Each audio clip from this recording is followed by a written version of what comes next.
Right, this is June 06, paper 2. This question is about the braking of a car. Now this kind of question comes up quite often, and really it's quite straightforward to work out what's going on. The thinking distance is the distance a car travels before the driver reacts to a situation and presses the brake pedal to slow the car down. The braking distance is the distance the car travels after the brake pedal is pressed. So the total stopping distance is equal to how long it takes you to think about pressing the brake pedal, and then how long it actually takes you to stop, or the distance it takes you to stop after you have put your foot on the brake pedal. So this is really your reaction time plus your braking distance. The graph below is a speed time graph for a car initially travelling at a constant speed. The time starts from the moment the car sees an obstacle on the road requiring him to stop. What is the thinking or reaction time of the driver of this car? Explain how you arrived at your answer. So you can see there that there's a period of time that the car continues at a constant velocity. There's obviously no braking going on because it isn't slowing down, and therefore that must be your thinking time there. T equals 0.6 seconds. And the reason is it continued travelling at a constant speed.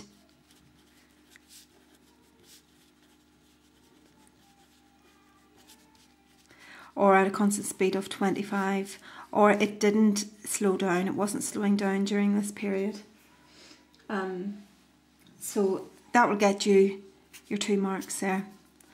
How long does it take the car to come to a stop after the brakes have been applied? And therefore, how long does it take the car to stop after the brakes have been applied? So you can see it takes from 4.8 seconds, right, so at 4.8 seconds it stops, and he started braking at 0.6. And so the answer comes out there as 4.2. The answer is 4.2 seconds there. So you just need to be careful about things like that. Very, very black there, that means be careful there. There's something going on here that you have to do a calculation about. Calculate the total stopping distance of the car.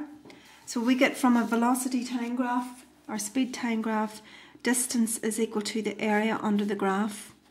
And so you have to calculate the area under the graph. So you've got 2 parts to that graph. You've got your rectangle at the front, or at the beginning, and it's got an area of 25 times 0.6. And you've got a triangle, and it goes from the base, it goes from 4.8 down to 0.6. So we took those away a minute ago in the last question to get our time of 4.2. And then you're multiplying by the height of it, which is 25. So that gives you a total of 15 plus 52.5. And adding those up gives you 67.5. So the answer is 67.5.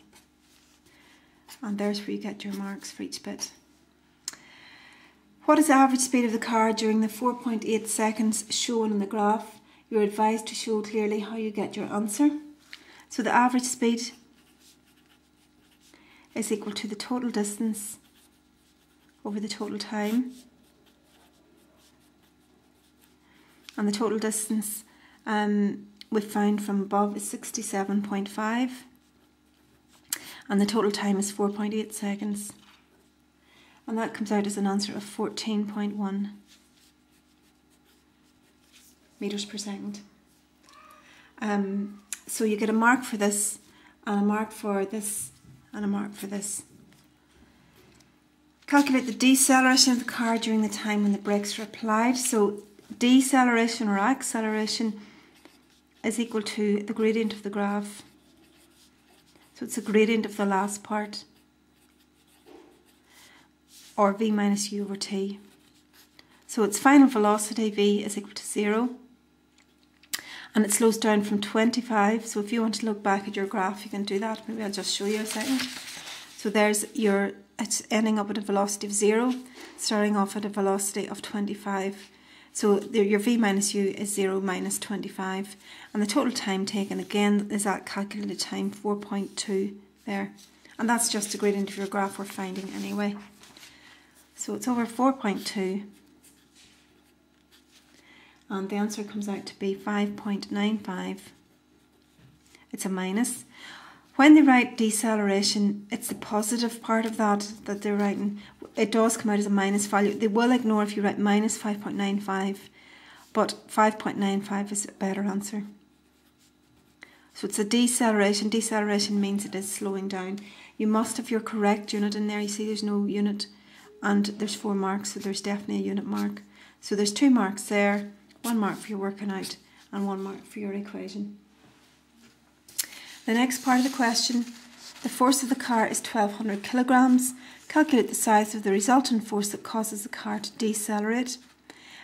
So that's just, you've got mass, you have decelerate or accelerate, so that's an F equals ma question. Once I start talking about forces, then F equals ma comes into play. So the mass of the car is 1200. It's a deceleration of 5.95. And that's equal to 7,143 newtons.